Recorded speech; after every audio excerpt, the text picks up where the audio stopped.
Bonjour, on va faire aujourd'hui ce que j'avais promis la dernière fois, à savoir on va construire notre première application avec une interface graphique dans CVI. Comme vous pouvez le remarquer, j'ai déjà lancé l'environnement de développement. Ce que je vais faire, je vais lancer l'éditeur d'interface graphique. Alors là, ça va être un petit peu rock'n'roll parce qu'au niveau de la capture d'écran, je n'ai que 720 enfin bytes de hauteur, donc c'est un petit peu chaud. Ce qu'on peut voir quand même, c'est que j'arrive ici dans mon éditeur. Là, j'ai une fenêtre, je pourrais en avoir plusieurs, hein, c'est pas le problème.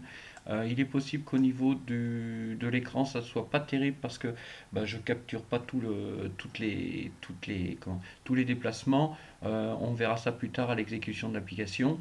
L'application va être relativement simple, hein, le cahier des charges il va être relativement simple. Je voudrais avoir la possibilité d'afficher dans un graphe des données de type aléatoire. Lorsque je clique sur un bouton quitter, je quitte l'application et puis on le verra, j'aimerais aussi avoir la possibilité de changer la vitesse à laquelle j'envoie les formes d'ondes aléatoires sur mon graphe. Ok. Donc on va commencer relativement simple. Je vais commencer par mettre ici un bouton. Donc en fait, lorsque je clique à droite, hein, j'ai tout une palette d'objets qui apparaît. Donc j'ai des boutons, j'ai des zones de texte, j'ai des boutons de commande, des boutons binaires on-off, des LED, des switches qui sont plus ou moins moches, je les trouve très très moches ceux-là, ce qu'on appelle des afficheurs déroulants. Je vais avoir la possibilité de mettre d'autres choses, par exemple tout ce qui va me servir pour afficher les images, des timers, on en reparlera dans 2 minutes, des canvas qui sont des zones assez brutes de fonderie pour faire de l'affichage.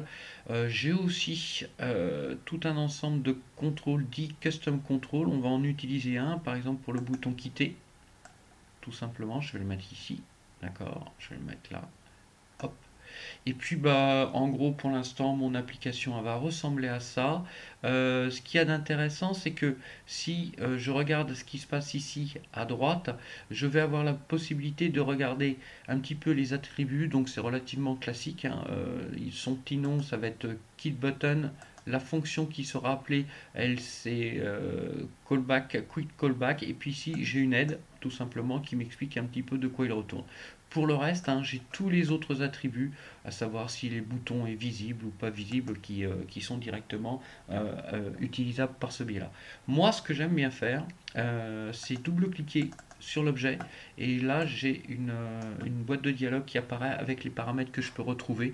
Je préfère honnêtement, je préfère utiliser cette boîte de dialogue. Généralement je vais assez vite là-dessus alors que j'ai toujours du mal pour me retrouver au niveau des paramètres qui sont dans la partie droite de la fenêtre ici. Ok. Bon, moi là je vais rien changer. Ce que je vais peut-être rajouter quand même ici, c'est on a dit qu'on voulait mettre un graphe. Donc ici on voit que j'ai des graphes déroulants, des graphes numériques ou des graphes pour afficher des données analogiques. Je vais laisser tout par défaut. D'accord.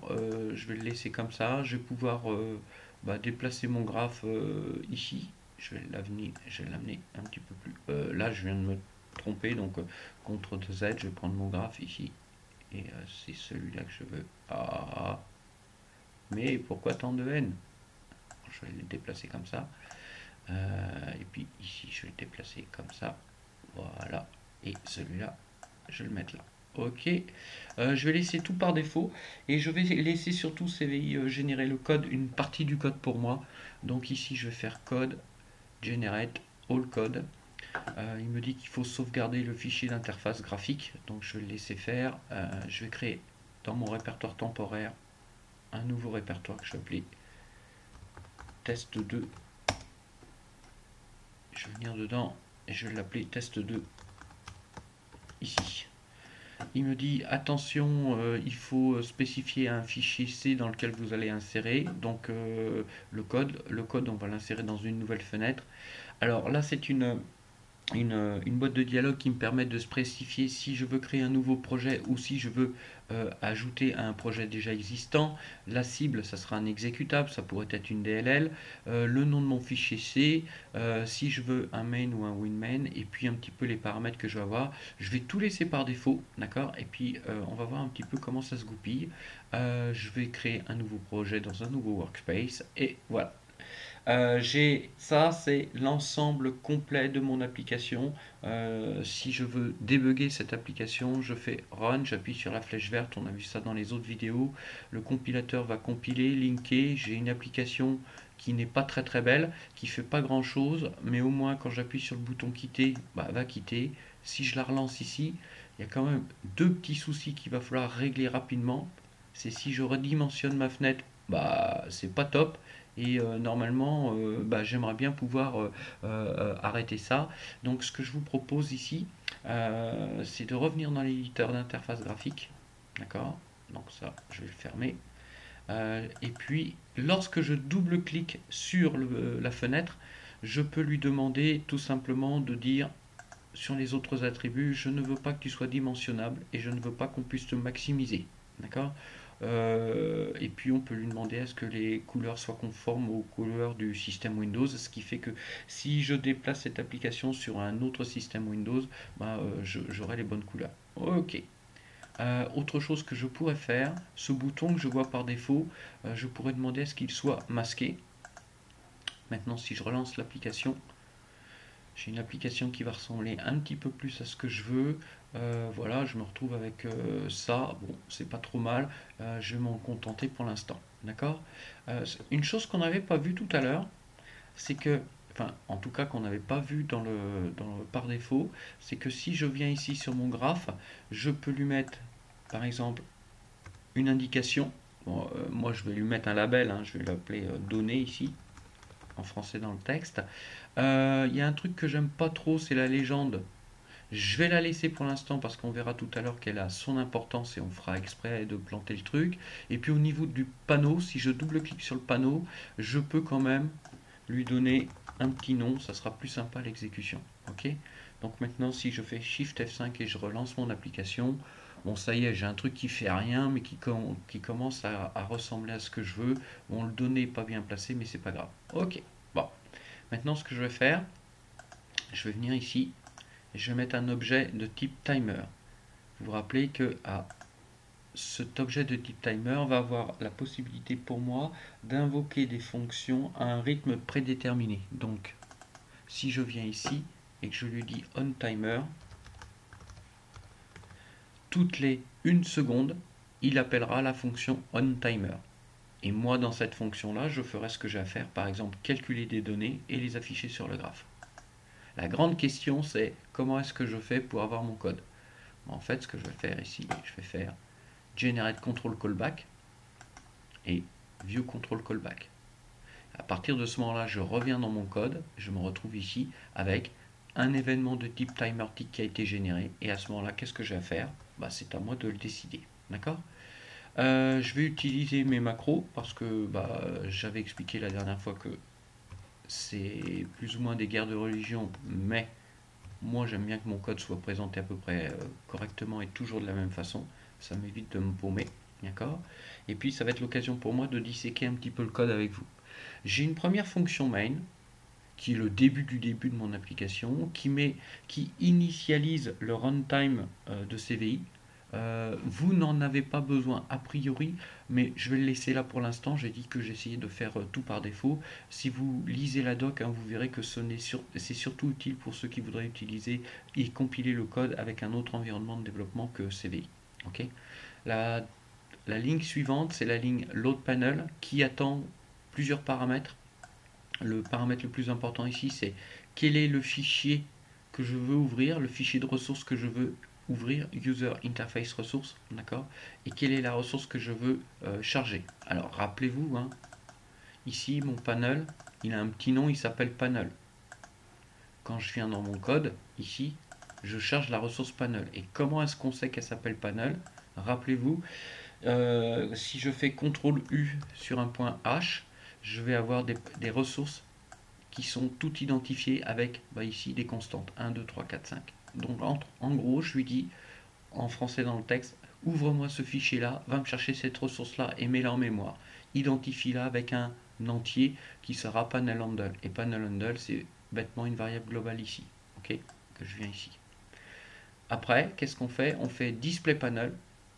On met en route le mécanisme de callback, ça c'est une seule et unique fonction qui s'appelle run user interface. À la fin du programme, quand on aura terminé, je vais vous expliquer comment ça se passe. On fera discard panel, c'est-à-dire relâche-moi la ressource en mémoire, et on retournera. Le Run User Interface a une seule et unique fonction, c'est de mettre en liaison là où les fonctions callback, ici j'en ai déjà deux, c'est de faire la liaison entre ces fonctions callback et l'interface graphique. Autrement dit, lorsque je vais appuyer sur mon bouton Quit, il va invoquer la fonction Quit callback, il va l'invoquer avec un événement de type commit. La question qu'on peut se poser, c'est comment est-ce que je sais que c'est un événement de type commit? Moi, je débute avec CVI, je ne sais pas du tout de quoi je parle. Alors j'en profite, je continue à faire le ménage. De la même façon, ici c'est un petit peu magique. On m'a généré un événement de type...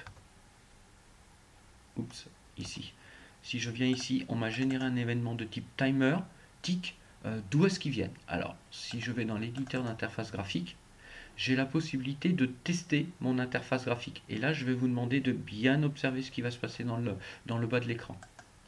Ce qui se passe, c'est qu'à intervalles réguliers, j'ai des événements de type Event Timer Tick. Et si je clique sur mon bouton quitter, je vais avoir des événements de type Left Click Commit qui vont arriver. Alors, ce que je vais faire, c'est que, on va le voir plus simplement, je vais arrêter mon timer. Je vais faire ça. Si je clique sans relâcher, j'ai un événement de type left click. Si je relâche le bouton, j'ai un click up et un event commit. Autrement dit, je vais avoir la possibilité de générer, et c'est comme ça que je vais déterminer mes événements. Bon, je vais remettre mon timer à 1, comme ça plus tard, il appellera bien ma fonction, et je reviens dans mon code C. Maintenant, qu'est-ce que j'ai à faire dans mon événement de type timer tick? J'ai deux choses à faire. Je vais générer des données et après je vais faire l'affichage des données dans le graphe. Oups, non, le graphe. Alors, pour générer les données, ce qu'on pourrait peut-être faire, c'est générer bêtement un tableau de données, d'accord? On va commencer simple, on va générer une sinusoïde. Vous vous rappelez que je vous ai indiqué la dernière fois que si on ne se rappelle plus une fonction et qu'on aimerait bien l'invoquer, peut-être que la meilleure des choses à faire, c'est CTRL-SHIFT-P et de taper sinus, par exemple. Et là, il me ressort toutes les fonctions qui permettent de faire du sinus. Entre autres, il va me retrouver sin waveform, sync waveform, sin pattern. Bon, on va aller voir ce que ça donne. Il est intéressant de noter qu'à partir de ce moment-là, je vais avoir un panneau de fonctions qui va apparaître. Et puis surtout sur la gauche, je vois que dans la librairie, dans l'ensemble des bibliothèques qui sont disponibles en CVI, il est allé chercher dans la bibliothèque Advanced Analysis, dans la catégorie, dans la classe Signal Generation, il est allé chercher la fonction SynPattern. SynPattern, si je clique dessus, je vais avoir la formule, je vais avoir une aide en ligne qui va me permettre de générer, enfin de comprendre un petit peu ce qui se passe. Elle attend différents paramètres. Le nombre d'éléments, je vais remettre 1024, ça me paraît pas mal. Une amplitude de 1, une phase de 0. Le nombre de cycles, on a mis 5, c'est pas mal. Et puis ici, je vais appeler ici myPattern. Ça me paraissait pas mal. Et ce que je vais demander ici, c'est de faire la déclaration de ma variable. Donc ici, je vais faire déclaration de variable. Combien d'éléments dans le tableau? On lui a dit 1024. Ok. Et je vais ajouter cette déclaration au bloc courant dans lequel je suis en train de travailler. Ok. Ensuite, je vais insérer cette ligne de fonction en faisant insert function call, c'est-à-dire CTRL-I. Et on voit que là où j'avais mis le curseur, j'ai inséré ma ligne. Ce que je vais faire par la suite, c'est je vais bêtement afficher cette donnée dans mon graphe. Le problème, c'est que je ne sais pas trop comment faire ça. Alors, ce que je vais faire, c'est que je vais peut-être pour le coup utiliser une autre méthode qui serait de dire, il y a une interface graphique qui apparaît ici. Alors, on va faire comme si je découvrais tout. Fenêtre, menu, contrôle, graphe, strip chart. Alors, je vais prendre graphe. Ici, je vais faire comme si je découvrais. J'ai General Function, Textbox, Graph et Strip Chart. Je vais aller là-dessus. Et puis ici, une fonction plot Y. Bon, ça paraît pas mal. Je vais double-cliquer dessus. On me dit où est-ce que tu veux envoyer les données. Ce que je peux faire ici, si Si on va me demander tout simplement la fenêtre sur laquelle je veux afficher, donc moi je vais utiliser le paramètre panel. Ici, le ID sur lequel je veux travailler, ben, si je fais Enter, CVI me fait apparaître uniquement les contrôles sur lesquels je suis susceptible d'utiliser cette fonction, donc c'est panel graph. MyPattern, c'est tout simplement le tableau que je viens de déclarer, combien il a d'éléments 1024, et puis je vais demander à faire des points connectés qui sont des simples points, et je vais mettre ça en vert. Allez, j'insère ma ligne de code, et je vois que j'ai ma ligne de code. Si je lance mon code ici, en mode debug, il me dit qu'il manque le fichier analysis.h. Est-ce que je veux qu'il le rajoute pour moi? Yes. Et si je relance mon application, là ça va bien se passer à la compilation, à l'exécution, et toutes les secondes, je vais avoir ma forme d'onde qui apparaît. Sauf que, a priori, il y a un bug. Je vois que j'ai plein de plots qui apparaissent à l'écran. Il y a un truc qui ne va pas du tout. Ce que je vous propose, c'est sans doute un bug dans CVI. Hein, je vois pas d'autres raisons possibles et imaginables. Ce que je vous propose, c'est de faire. On va rajouter un petit peu de bruit. On va essayer de voir un petit peu si y aurait pas, si ça serait pas des formes d'ondes qui viendraient l'une sur l'autre, et puis on n'arriverait pas à les distinguer. Bruit en anglais ça s'appelle noise, donc je vais faire noise. Donc je viens de faire CTRL SHIFT P, je tape noise.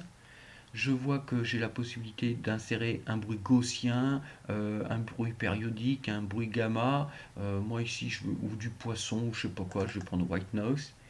Je vais générer 1024 éléments d'une amplitude de 0.1, ça me paraît plus intelligent. Le seed, je ne sais pas de quoi il s'agit, mais a priori, on voit que si je mets une valeur négative, il va continuer à générer des valeurs aléatoires. Et puis, je vais mettre ça dans une variable que je vais appeler myNoise, qu'il faut que je déclare, CTRL D. Il contient 1024 éléments.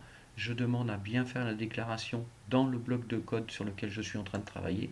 Et une fois que je suis content, que ça ressemble à ce que je veux ici, je fais CTRL I pour insérer ma ligne de code.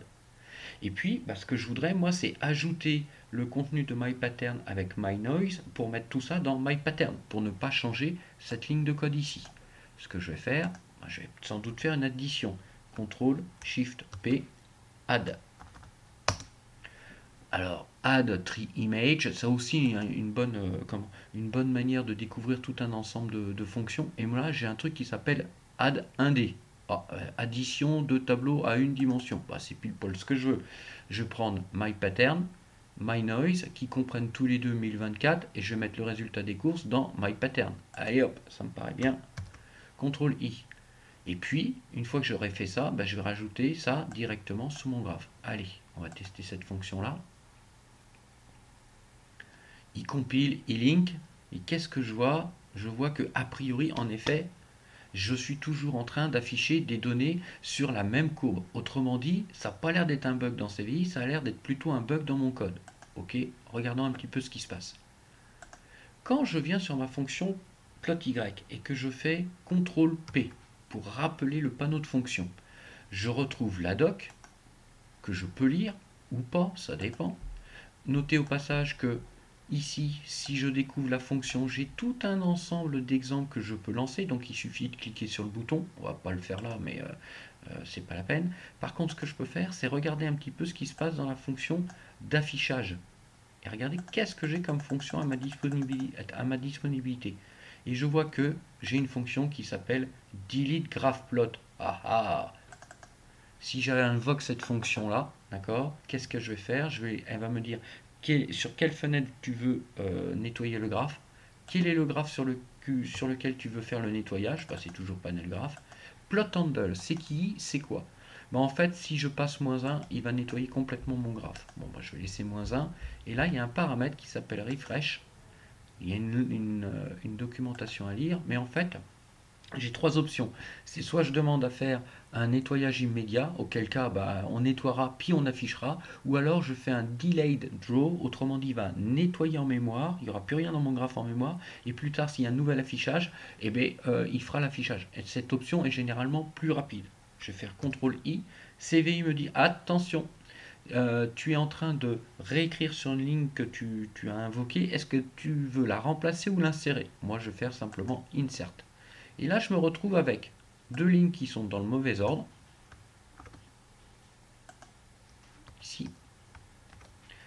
delete graph plot qui va nettoyer mon graphe et puis un affichage qui va apparaître ici. Donc si je lance mon code, Shift F5, d'accord, je vais avoir toutes les secondes à nouveau une forme d'onde qui va apparaître à l'écran, ok, et qui est bruitée, ce qui me permet de voir que ça bouge. Mais alors c'est bien gentil, mais bon, c'est pas top. On voit ici que la légende là, elle est mise à jour aussi, et on remarque aussi que en fonction de l'amplitude que je vais avoir, bah, j'y va me faire une mise à l'échelle un petit peu différente. Alors ce que je vous propose de faire, c'est d'aller ici, de double-cliquer sur le graphe et de dire légende, je veux pas l'avoir. Ok. Et puis, au niveau du graphe, histoire d'aller un petit peu plus vite, enfin, dans l'affichage, c'est de lui dire non, non, non, mais t'inquiète pas, je sais ce que je fais. Donc, au niveau de l'axe des X, hein, on voit qu'on peut avoir plusieurs axes ici. Au niveau de l'axe Y qui est à gauche, je vais te mettre une gamme qui est pas automatique, d'accord? Et donc, hop, ici, et qui tu vas aller de, on l'a vu, hein, de -2 à 2, c'est pas mal ça. Et puis au niveau de l'axe des X, celui du bas, je vais lui dire non, non, non, pas autoscale, c'est pas la peine, tu vas aller de 0 à 1023. Hein, on a 1024 points qui vont de 0 à 1023. Ok, on va aller voir si ça marche. Shift F5.